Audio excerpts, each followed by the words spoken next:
Okay, so punta ka sa Canvases, punta ka sa canva.com, tas mag-login ka, and then click mo yung continue with email, and then ilagay mo tong email address ko, and then ilagay mo yung password. Yung password is Google02 exclamation. Yan. Tas login. Yan. Tapos, yung Canva ko, may mga profiles na naka-connect dyan. Punta ka dito sa Canva Pro Level Up. Ito kasing Lala Heramis ay hindi yan Pro account. Ayan, Canva Pro.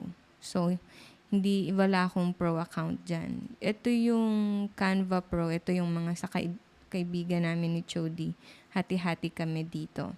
Itong isang Terry G. Cotton's team. Dati yan sa isa kong dating dapat na client, yung nagbigay kay Brooklyn. Pero, wag mong gamitin yan. So, gagamitin natin is itong Canva Pro Level Up. Okay? Tapos, ang gagawin natin na design, ang pinaka-task na gagawin ko kay client, sa bagong client is, teka. Ayan. Gagawa ako ng mga design kay client. So, ito si client. Ibibigay ko tong spreadsheet sa'yo. Tong link ng spreadsheet mamaya. Ito. Ito yung kanyang binibenta. Mga cremation urns. Okay? Ito yung kanyang product listing. No? So, ang pinakagagawin ko sa kanya ay brand story. So, wala pa siyang brand story dito. Ano yung itsura ng brand story? Bigyan kita ng example. Dito sa kay True Point Blue, tingnan natin yung brand story niya. Si True Point Blue, ayan, meron siyang from the brand. Ito yung kanyang tawag dyan. Ito yung kanyang brand story na tinatawag. Okay? So, itong brand story, yan yung nasa harap. Okay? Ito yung gagawin natin. So, meron akong ginawa na template dito sa Canva. No? So, ano to? Practice lang to. Hindi to yung gagamitin natin. Pero, ito yon. Kumbaga, ito yung magiging itsura niya. Ito yung parang magiging itsura niya. Yan yung sizing, yan yung style, no? So, parang ganyan yung magiging itsura niya. Yan yung goal natin. So, ang number 1 mong asset na gagawin is ito. Itong background. Kasi ito, mga pictures to. Yan, gumagalaw yan. No? So, gagawa ka ng picture na to, tong background, tsaka tong mga picture na to. Okay? So, yun yung task. Yun yung pinakakailangan kong matapos. Sa background, pumayag na siya na ganitong itsura. Alright? Yung sa Canva, madali lang naman, no? So, kunwari, hindi ito yung template na mismong gagamitin mo. Ito lang yung pinakita ko sa kanya during meeting. Pero yung una mong ang una mong gagawin is itong nasa likod. So, tignan natin tong nasa likod, kunwari.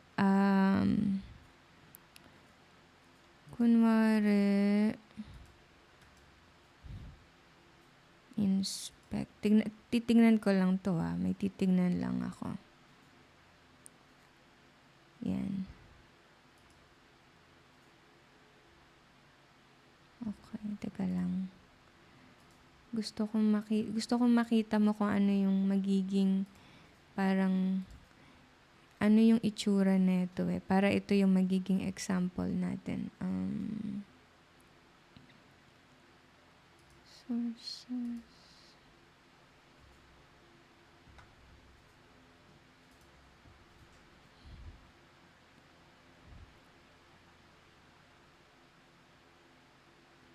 Yan. Kunin ko lang. Hanapin ko lang yung... Hindi mo to kagagawin. Ano lang to.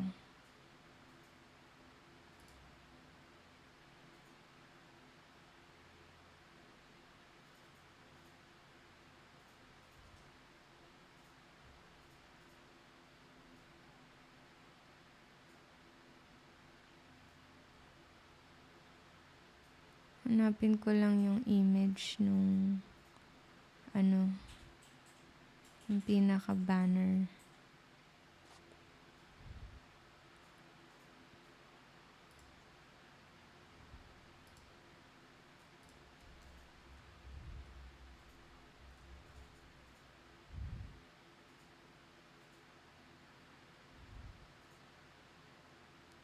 Mukhang wala Mukhang di natin makikita.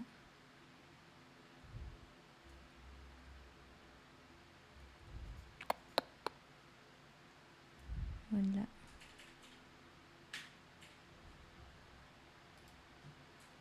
Ayan.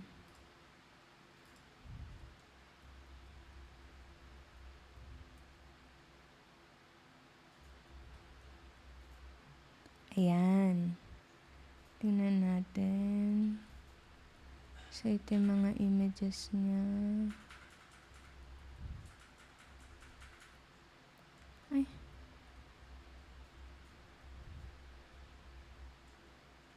Wala.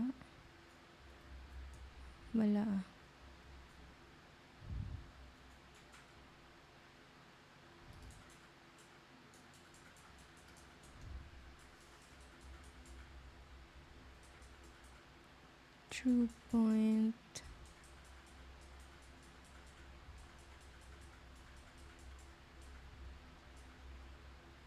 Wala. So, mukhang hindi natin makukuha yung pinaka-image. Ayun. Ay, hindi. So,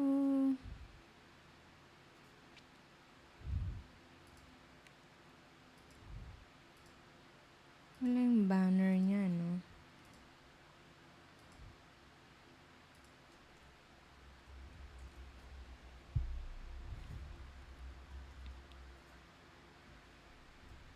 Wala, hindi natin makuha yung banner niya.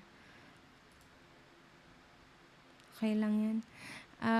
So yan, bali, itong size na to, itong kung gaano to kalaki, ito na yun, yung nasa Canva natin. So, kung gaano to kalaki, yan na yung exact size na kailangan mo.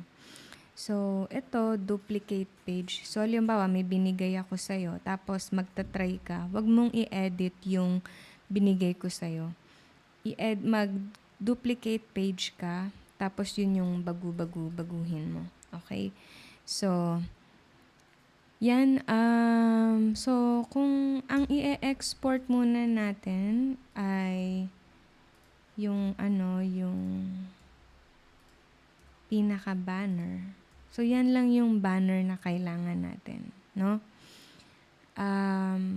Ito, hinihingi ko pa sa kanya yung logo, tsaka yung font, no? So, papalitan pa natin yan, parang placeholder pa lang yan. Tapos, itong image, yan na yun. Okay? Sa banner, yan yun. Madali lang tong pinaka nasa likod, yung nasa likod na yan. Okay? Ang pinaka gagawin natin is ito. Itong mga images na yan. So, ano namang size niyan? Normally, kapag kasi, 'di ba, pag gagawa ka ng design sa Canva, magsa-start ka sa dito, create design, tapos pipiliin mo kung ano. So, makikita mo tong size na to. Yan yung mga space na yan. Numbers na yan. Yan yung size niya. So, hindi ka na gagawa dyan. Okay? Kasi sinet ko na yung size. Ito yun. So, ito yung size ng card. Okay? Ay, sorry, hindi pala yan. Ito, story cards. Brand story cards. Ayan yun. So, may mga sample lang na images dyan. Yan na yung size nun. So, kunwari, ang gagawin natin is yung kapareha ng ganito. No? O kaya ito. Then, ang gagawin mo lang is mag-i-insert ka lang ng images. So, kunwari, ito yung ilalagay natin. Kunwari, gagawa ka ng ganitong image. Pupuntahan mo lang yung uploads. Nandyan yung mga image na i-upload mo. So, kunwari, ito yung, mamili lang tayo dito. Kunwari, ito yung isang image, no? Kunwari, yan lang yun. Alisin natin yung background, edit photo. Yung mga actual images, isasend niya pa lang. So, wala pa. Pero, at maganda na matutunan mo na to. So, yan. Okay. Ngayon, kunwari ito yung unang product, ganyan. So, gagayahin mo lang to. Tapos, lalagyan mo siya ng text dito. Kung ano mang ilalagay na text. Parang ganyan. Yan. Tapos, ganyan. Yan. Tapos, ganyan. So, ayusin mo lang yung spacing. Ito, masyadong nakasagad. Hindi pantay. Ganyan. Ayusin mo lang siya. So, yun yung first na image. Babalikan ko lang yung kanina dito sa pinakita ko sa iyo kanina. Ito. So, yung first card is called brand differentiation. Pag sinabing brand differentiation, kamukha siya ng ganito. Teka, i-send ko lang. Kunin ko lang yung kinuha ni client. Copy. Ayan. So, ito yung nagustuhan ni client na brand differentiation card. Ito, ganito. Simple lang. No? Pero, ayaw niya ng mahaba. So, yung text, ako na maglalagay ng text. Ako na din maglalagay nitong tawag dyan, logo. So, ako na dito sa brand differentiation text. Dito sa next natin is yung cross-selling. Yung cross-selling is yung pinakita ko sa'yo, yung apat na ganito. Itong apat na ganito. Tapos, so ito, ayusin mo lang to. Then, next is 5-star review.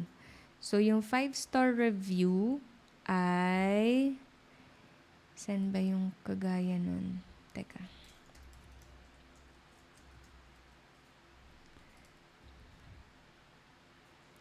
Yung 5-star review is kagaya nito. Meron akong example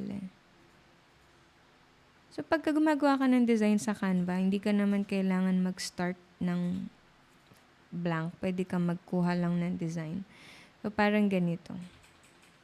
5-star. Parang ganyan, no? Yan yung itsura. So, pwede ka din humanap ng ibang inspiration. So, kunwari, mag-google ka, Amazon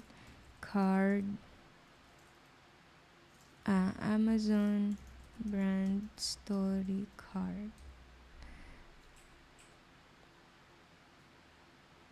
Tapos, punta ka sa images. Yan o, makikita mo yung mga iba-ibang itsura. Yan. Mukhang wala ditong review. Card review. May review.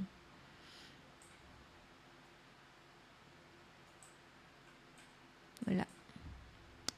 Okay. Wala dito, no?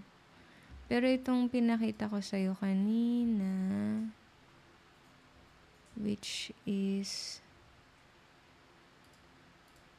ito, ano ba to? 8 greens. Itong kay 8 greens, meron siyang ganyan. No? So, kung halimbawa, gagawa tayo niyan, pupunta tayo dun sa card.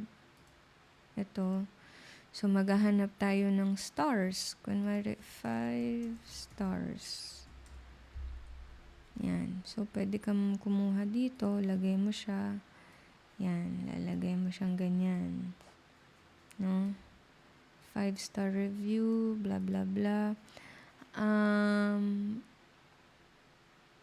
Ganyan yung paggawa. Ano yung itsura? Teka. Yan. Kunwari, lalagyan mo lang ng text. Tapos, ito, logo niya. So, yun. Simple lang. No? Ganun lang yung pinaka gagawin para sa brand story.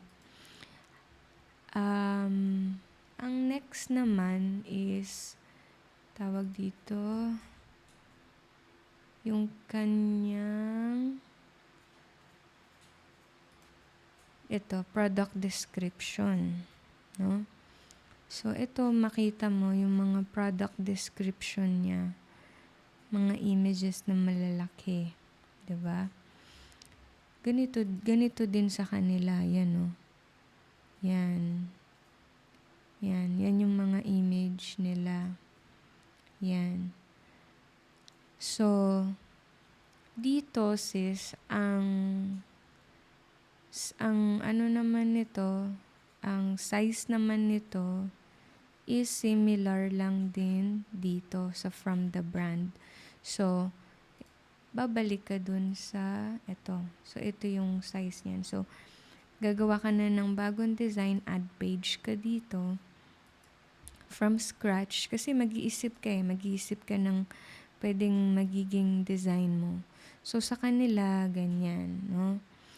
Pwede mong i-copy, pwede mong basta ang point is makagawa tayo ng something na ganito para kay client. Yan, yung mga ganyan. So, first, para makagawa ka sa product description, dito sa product description is kailangan mong basahin kung ano yung product ni client. Okay? So, yung product ni client, pinakita ko yun sa'yo kanina dito. Ito. Pupuntahan mo lang. Ito yung product ni client. Yan. Basahin mo yung mga description niya. Meron na siya dito pero hindi ganoon kaganda. Gusto niya kasi yung mga ganito, yung malalaking banner. Yan, parang nagbabasa ka sa catalog. Yan. So, ganyan yung gagawin natin. Ilan ba? So, 1, 2, 3, 4. Meron pa dito. 5, 6, 7. Parang 7, no? 7 images. So, kung ano yung mga ilalagay, anong itsura, anong design, kahit paggayahan mo na lang to. Itong mga to, hindi yan kasama sa design, Kiniklik yan. So, itong picture na to, is yung babae lang yan talaga. Okay? Yan yung mga gagawin natin. So, brand story, brand story, tsaka product description. Gusto ni client, kung mapapansin mo yung mga design niya dito, simple lang. Mahilig si client sa simple tas mukhang mayaman. Yun yung mga style na gusto niya. Ikaw ang gawa ka ng paraan, makahanap ka ng mga iba-ibang style na pwede mong parang inspiration. Pwede mong i-click tong mga other links dito. Paano nila ginagawa yung sa kanila? Tingnan natin. Ito, ganito naman sa kanila. Yan. Ito parang pinakita yung bawat ano. So, yan. Pwede din yan. No? Mag-iisip ka. Sa mga images, para malaman mo lang, magkaroon ka ng idea kung ano yung mga images ni client, pupunta ka dito sa uploads, tas ito yung mga images na meron siya na pwede mong mapaglaruan, mapag-practicean. Okay? Magpo-provide pa siya ng mas maraming images. So, wait lang natin yun. Baka bukas ng gabi siya mag-provide. Mamayang gabi. So, at least tomorrow morning, may mga images ka na mismo. So, aralin mo siya whole day. Maglaro ka, maka-come up ka ng mga ganitong mga design. No? Pwede ka din pumunta dito sa design mismo. Tapos may mga templates dyan. No? Pwede mong gamitin. So, halimbawa, gagamit ako, ano ba yung simple lang na design. Kunwari ito. Kiklik ko to. Mapunta na siya dito. No? So, pwede ka maghanap pa ng iba. Yan. Tapos, add mo lang siya. Yan. And then, laro-laruin mo. Papalitan mo to. Papalitan mo yung picture. So, pag magpapalit ka ng picture, ida-drag mo lang. Tapos, ganyan na siya. Yan. Drag lang. Kunwari, palitan mo siya. Ito. Yan. Ganun lang. Okay? Pero pag gusto mong i-delete, delete mo lang yan. Ganun lang din. Ito, delete. Yan. Tapos, pagpapalitan mo yung font, ito yan. Simple. Lalakihan. Ito italics. Yung parang document lang din. Yan. So, try mo lang yan, mag-edit. Kapag natutunan mo tong Canva, naku, marami kang pwedeng gawin na pwede kong ipapagawa sa'yo. Okay? Sige, yun lang muna.